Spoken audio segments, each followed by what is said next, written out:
You might not believe this, but inside of every cylinder is a hidden can of soda, and I'm gonna prove it to you. Boom! Told you so. Today we're going to be covering how to make this can of cola, but we're going to be slapping some logos, doing some embossing, doing some imprinting of the logo, and I'm going to provide you with a few alpha masks to get you to be able to get these nice, crisp, clean letters on here. This lettering, it's not built in. You cannot really do this by yourself. You're going to need some help, and I'm going to link that to my Patreon. It's going to be free. You got to head on over there to download the actual file. That's where I host all of my files, including one that you do not see here yet. You're just going to have to stick with this tutorial until the end. First things first, we need to examine what a can shape looks like. Here we have the top portion of a cola can, and you can see that it has this rim around the top. This is probably going to be a model that you're going to be using for a miniature or, a bigger 3D sculpted model or figurine that has it, or it's in the background in a diorama, etc. Also notice the different shapes that make up the overall cola can. We have a main cylinder here in the middle, and this is how you should be approaching most of your sculpts. You have a main cylinder, and then you have kind of this tapered cylinder at the top right here that creates this neck, this narrowing neck. And then there's also a similar one on the bottom. So if you had like a cone and then it tapered inward and you chopped it off at the top and then put a donut around it, that's kind of what that would look like. And remember, it doesn't have to be one-to-one. It just needs to look like a can. Okay, so we're going to create a cylinder, and we want it to be not too thick, not too skinny. So we're going to change the y-axis. So it's kind of like that. Maybe downsize a little. I think that's acceptable. So we'll do that, and then we'll go ahead and center it and center the rotation. Okay, so here is our perfectly centered cylinder, and you can see that the can that I modeled before, it has that cone that's been chopped off at the top. So here's the cone. All we have to do is make sure it has an angle that looks about right, but the problem that you face is trying to get the cone to match up with the side of the cylinder. It has to match kind of the perimeter of that. But you just kind of guess, and then you center the cone, center the rotation, and bring it back up. And that's pretty close. I like to kind of smush it in. And if you look at the edge, that's about as good as it's going to get. That was a pretty good guess. You can see it's bleeding through just a little bit. But we're going to be combining these, and they're going to be the same color, so it doesn't really matter. Okay, so we're going to be putting a cone on the top, and we need to center it and then pull it back up, and we're going to put it right on top, and then we're going to chop it. I think it could be a little more in, because we're going to be putting this donut ring on the top. So I think that looks about right. Before we do this cut, let me see what the polygons look like. I'm going to turn on wireframe. So this is very low poly, which is fine initially.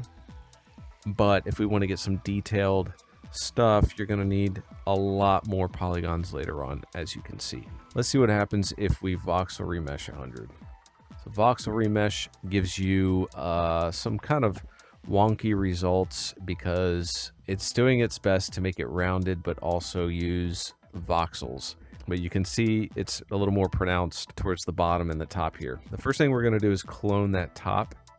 So I cloned it, and then I'm going to bring it down here and turn on the angle snap, and I'm just going to rotate it 90 degrees.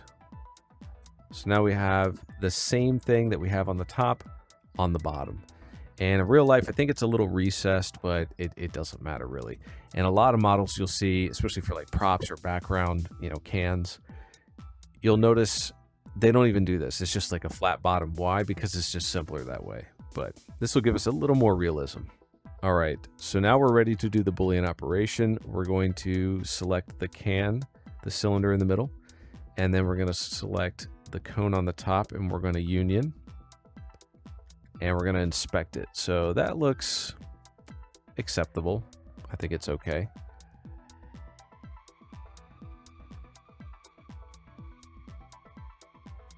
Okay, and I just smoothed it over, just real simple. So we've combined the top here, the top cone, and we've unioned it so it's one object now, because the color is going to be the same at the top, where this cone is chopped off. The bottom, though, the ring on here is miscolored. It's usually never fully colored all the way down to the bottom. It's going to be silver color. It's going to be aluminum. So we're going to keep that separate to make our job easier and to make our color scheme cleaner. It's going to give a better chance for a cleaner look to it in the end. So I'm going to increase the polygons on the cylinder, just like we did before. That looks about right. And then we're going to clone with this tool. This is the same as this other one, but sometimes when you clone it, you accidentally grab it, and then it just adds another step. So I like to clone it here, turn on the transform widget, and just drag it where you want it. That looks about right down there. So now we're going to do the Boolean operation. So we're going to select the cylinder. Okay, so the blue part is the part we keep. So that's the cylinder that we selected first. And then the top cylinder is the part being chopped away from it. We subtract, and then we have our shape here, and that's pretty acceptable. The one on the bottom, we're going to do the same thing, but remember these are separate pieces because it's going to be different colors. So select that cone and select that cylinder as the pink and subtract. Boom. All right. Now this next step is optional. You don't have to do this, but I just want to show you how easy it is to get, kind of realistic effects. The bottoms of most cans are not flat, although for your diorama, it would make total sense to be able to print a flat bottomed can. Like, nobody cares. Nobody's going to notice, and it makes it a lot easier to print it. So when you add more realistic geometries and details, you have to take that into effect. It may be a pain in the ass later when you're trying to actually 3D print this. All right, because this is a separate part than this, it's going to cut away, but it's not going to be deep enough. So I need to make 2 of these and do it twice. So I'm going to clone this. So I have 2 of them, and I'm going to select this, then that, subtract, and then I'm going to select this, that, subtract. Okay. So now we have 2 of them right here. So if we color the bottom like a aluminum color, turn on the metalness, turn on the roughness, reduce the roughness just a little bit. Okay. So you'll see it's a little dark, so we'll lighten it up. This one, let's just go ahead and color it red. Shiny red. Okay, hopefully you can see that shininess. Now you can see it's bleeding through the bottom. That's okay. We can just select this color, and we can go right here and we can just paint. Select the can and just paint it right there. Okay. But I mean, if you're 3D printing, like, it doesn't matter. You're just going to combine everything in the end, and then, it's not going to really matter. But that's just how you do it. And if it's bleeding through on the side, you can always go in and smooth it over. You see how it just disappears like that? So when you combine it in the end, it'll be a little bit less of a hassle.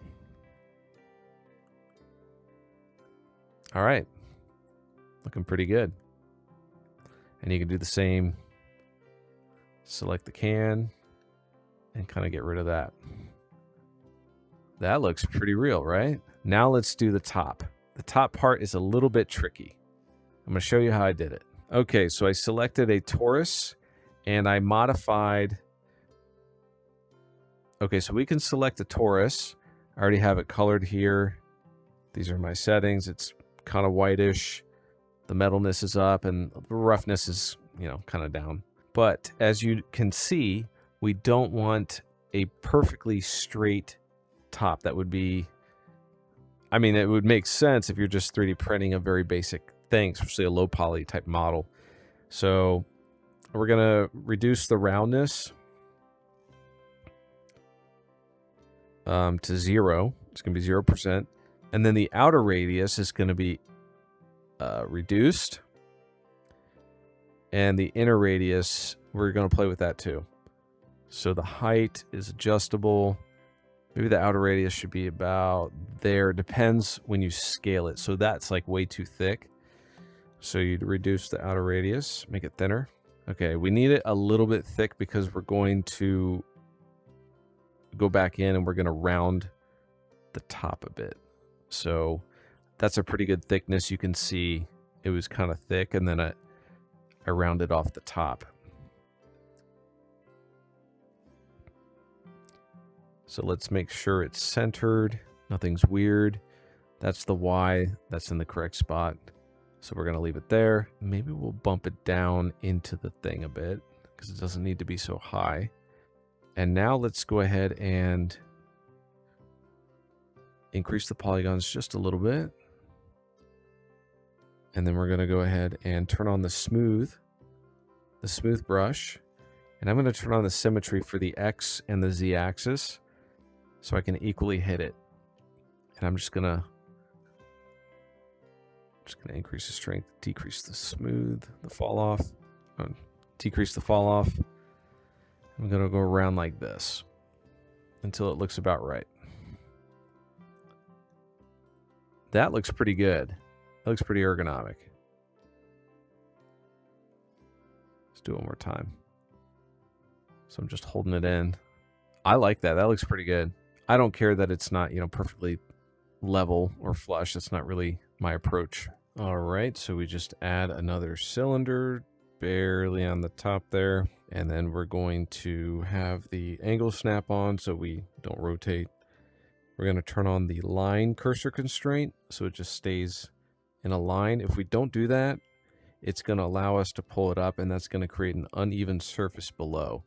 So make sure you turn on the line symmetry, or make sure you turn on the line constraint. All right, and I have my symmetry for the appropriate axis. Make sure you select the actual object to find which one you need to turn on. And then I have the brush, the square brush with about this amount of fall off, and the strength is pretty strong. So I want to create that wide mouth, but this is the tricky part.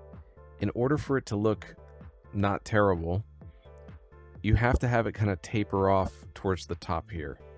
All right, and then we're going to add another piece up there. So the easiest way to do it, I've found, is to get into here. So the fall off you can see is this larger outer area, and then you just kind of pull it out like that, and then you're going to, and then we Boolean subtract. Okay, so that looks pretty good. That's the wide mouth. And then now we don't have as sharp of a cylinder here that if we had another cylinder cut out here at the top, it's going to make a very sharp edge right there. It's going to make a corner, and we don't really want that. I don't want that. So I'm going to create another cylinder, turn off the symmetry, turn off the cursor constraint. So we're going to make another one. Make sure you select the middle of the air so it doesn't do anything weird. Sometimes it selects, I don't know, with the update it selects existing objects and then it'll combine the two. It's weird. Okay. So I'm gonna just guess. So this is another one, and I'll bring it down. We're gonna smooth it. It doesn't have to be perfect. Like, it doesn't have to be perfectly level with the last one. It'll look fine. We're just gonna end up smoothing it over, so. All right, and we don't want it to be round like that. Usually it's not round. So we have the move tool. I have the same options on as last time. Oh, it's not that. It's not the Z axis. It's gonna be that X axis for this one. Okay. So I'm just going to grab kind of the midway point here, like that. Let's see, maybe if I grab like that.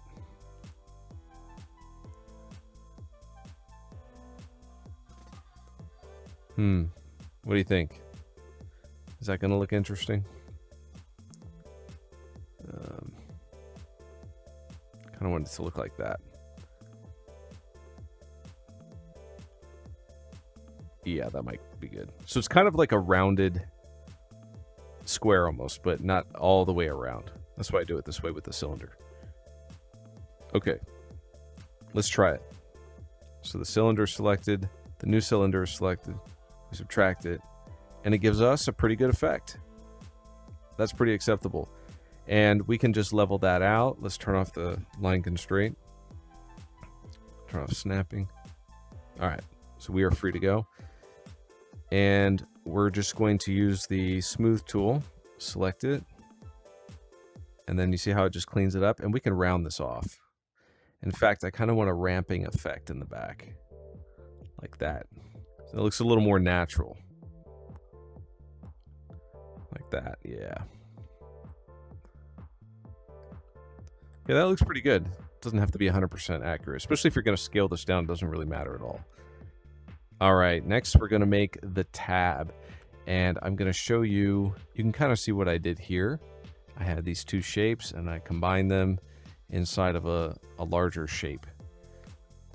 So I'm going to show you a pretty quick way to do that. So I have a cube. I'm going to turn off symmetry. I'm going to make a cube, but I'm going to round it. So the horizontal and the vertical are going to be the same. And then I'm going to change how thin it is and how long it is. Okay, that's not right. That looks pretty good. All right, so I'm going to put it in there. Let's make it a little thinner. That looks pretty good. I like how thin that is. Okay, like that. Then I'm gonna take the same shape, but I'm gonna increase the thickness like that, like way thicker. And I'm just gonna guess. I'm just gonna plop it right in the middle so it pokes through. And before we do this operation, it's a good idea to make sure everything is upright. I'll just turn on the angle snap and then rotate it again. And I need this. That looks pretty good. Okay, that's good enough. Looks a little bit off. There we go. Now it looks good. Okay.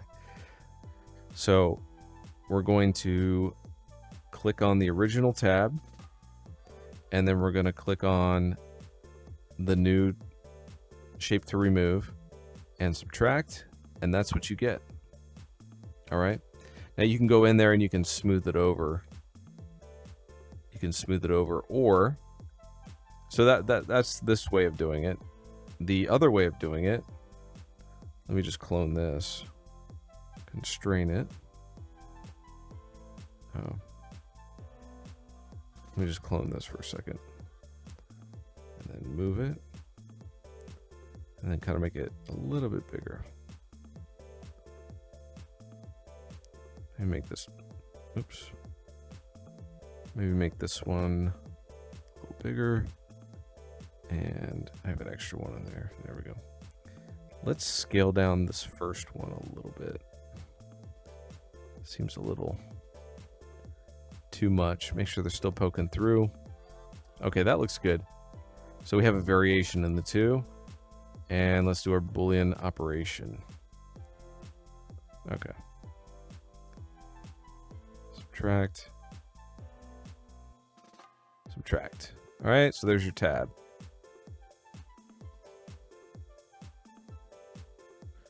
So the other way you could do it is make two rounded squares with holes in them. The way you do that is you go into square and you go to hole, and you can see it just opens up like that.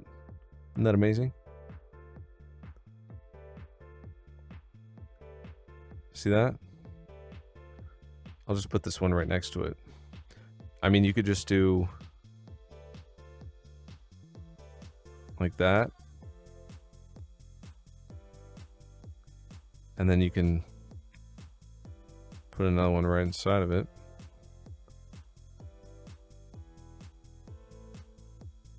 Like that. And then like that. So you can see how I did that other one. And then you combine that all together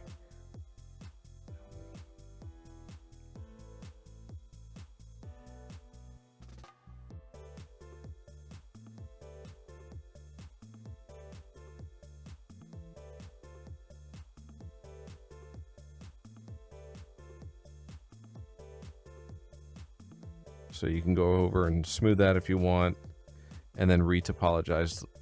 Do the retopology. Apologize.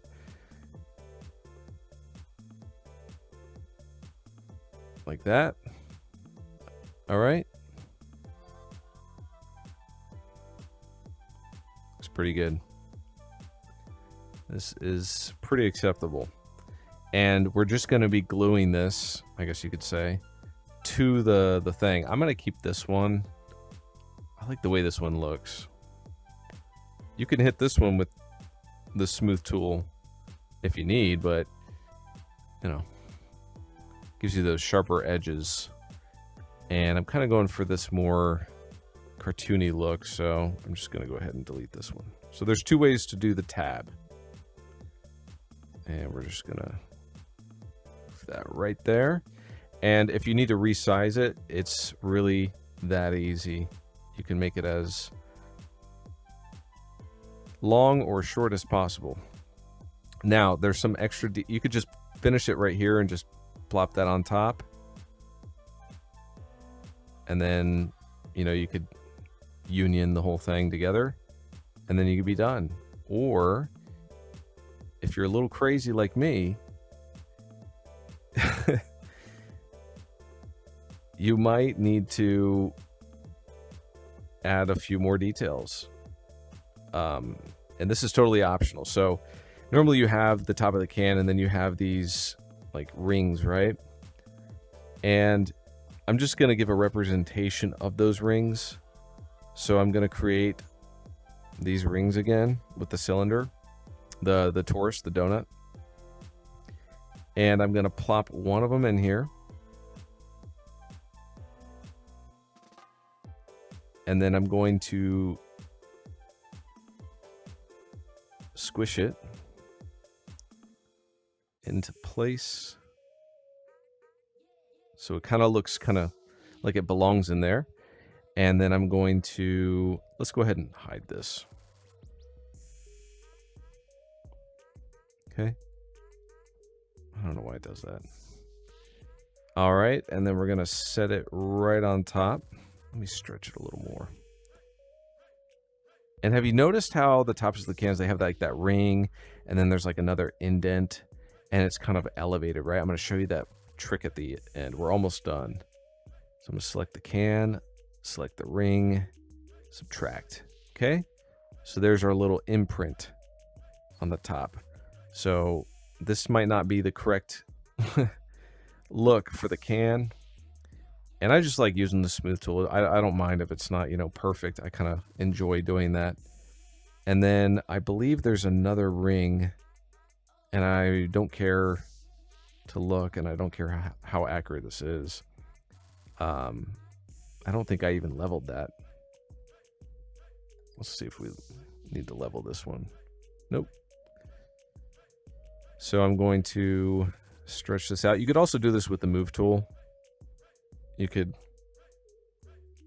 obviously stretch this out. That's how I did it originally, but I didn't record it. We're going to go ahead and just do this.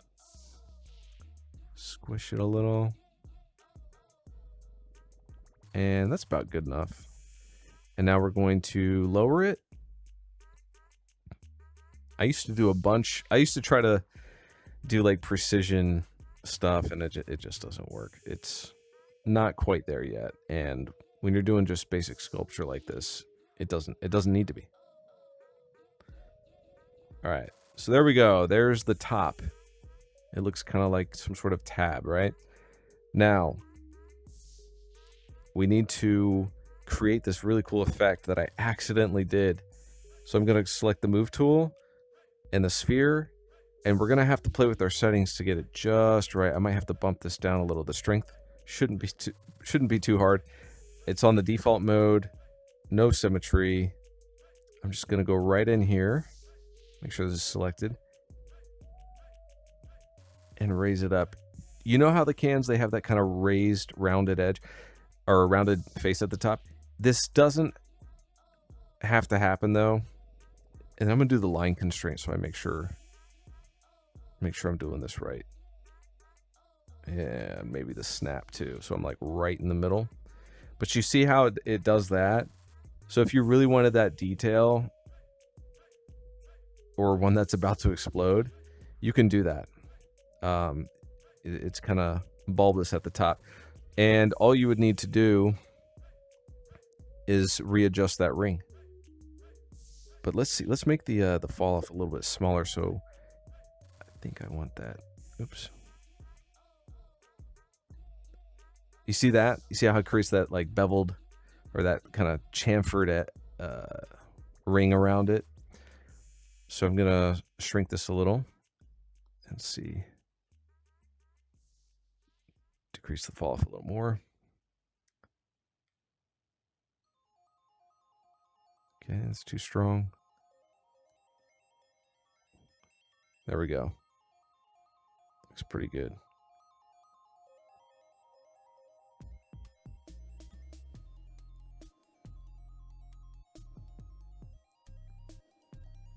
All right. I like the way that this looks. Okay. So we'll turn off the grid snap. We'll turn off the cursor constraint. And I'll just show you what we did. You see how it's like rounded now? And it's got like pressure in it. It's got that illusion of pressure. This is a crazy detail that you do not need to do.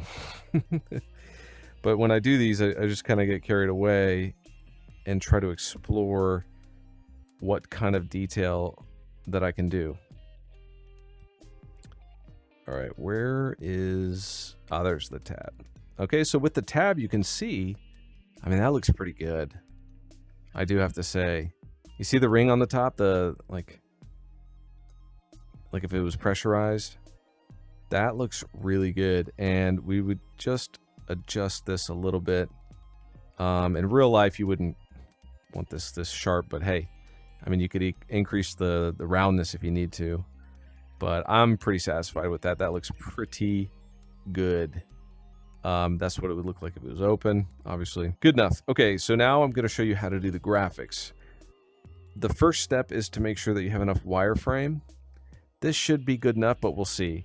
We're going to be doing this with the paint. So I did this pattern and I wanted to test it out, and I thought, what if I painted it? And it turned out like that.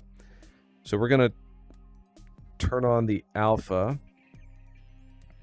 and I have typed in the words Coca-Cola. I'm going to turn off the snapping. And then we need to make this stand out. So let me click on the paint again. Let's just do no fall off. And it needs to, see how it wants to wrap around. You have to respect that. So you just hold that and then it sprays on, turn off wireframe.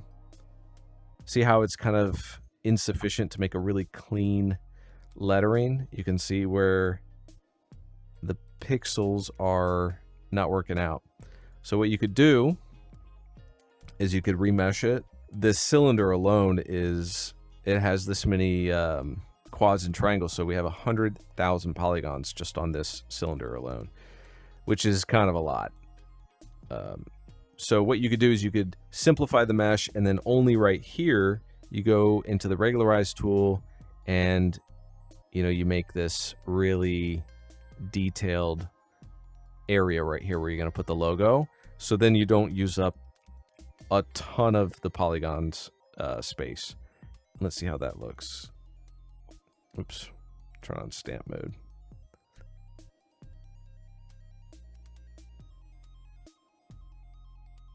Okay, it says Coca. All right, so that looks a little better. Now, I think you're gonna want to remesh with the voxel remesh. Look at the difference. So you have the wireframe. All right, it's not super uniform. It's symmetrical, but it's just doing its best. And then you go into paint, and then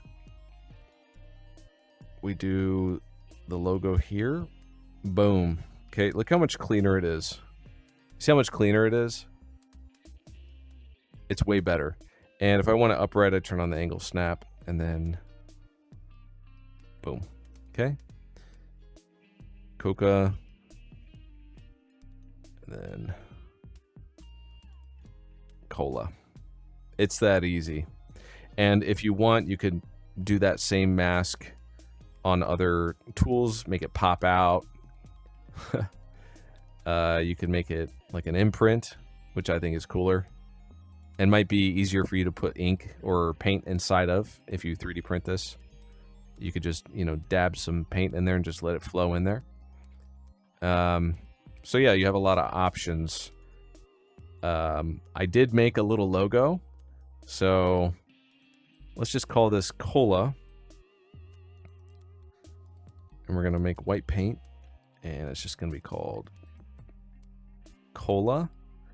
And then I'm going to use the logo I made for this brand, this imaginary brand. It's Bubbles, the cool guy. All right, so that's my Cola branded can, and I really like the way that this turned out. Every time I do it, it turns out a little bit differently. I always like kind of forget how I did it. And like I said, it doesn't have to be this close to real. You don't have to have this hollowed out bottom, but it does look nice. And if you're going to be printing on a larger scale, you know, the more close to realism you have, the better. Like imagine if you had a character that was holding this, you know, drinking from it, or throwing it, or, you know, it had a stack of them. If it's big enough for the audience to notice, it'll look awkward if it was flat, right? Unless it was sitting on a table perfectly upright, but that's boring, right? So this is just an option for you. And the reason why I would keep these all separate, I've said it before, is because if I union that already, I wouldn't have been able to shift it like that. If I notice something's off, like the proportion's off, I won't be able to make any changes. And the coloring looks so much cleaner. You can see how clean it looks. That's because I have them all separate.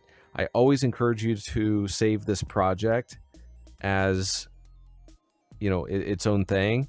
And then you can save the project again under a new name right after that and make changes to it, like, you know, combine the shapes, union them, or join them. And then when you're all done, export them as, you know, your file, your object file, your GLB or your FBX with the textures and with the colors. If you export those, even as, like, you know, one file, you don't have to, there's like an option. So if I go into export, I can do all objects or just the selected one that I have highlighted, and you do the textures. I've had success just, you know, embedding it in the 3D file and sending it straight to Blender. It'll pop it in and it looks pretty interesting. I'm not really adept at Blender yet, but it's good enough for taking photos for me. If you need to export separately, you have that option, and you can select the resolution. I've been getting away with like 256 and like 512. So another good thing that it shows you in Shapelab is the target polygon count and the current polygon count. And then there's a disclaimer about voxels. So that's about it. I think this is good enough for your miniatures and your sculptures, or just to play around, just to get used to, you know, concept art or concept product design. So that's how you make a cola can. Now, if you want this goofy logo to play around with, I have it. You can download it on my Patreon, and it's free. It'll be in a post right before I upload this video. I'm going to make a post, and that's where most of my files are going to be hosted. I also have the medieval castle pack that was showcased in other videos. You can go ahead and check that out, download it if you need it. If not, I showed you in the other tutorials how to make textured walls with things like this decal, this logo maker thing. We call it alpha masks. There's all kinds of content that I have related to this type of stuff. Go check it out, and I'll see you in the next video.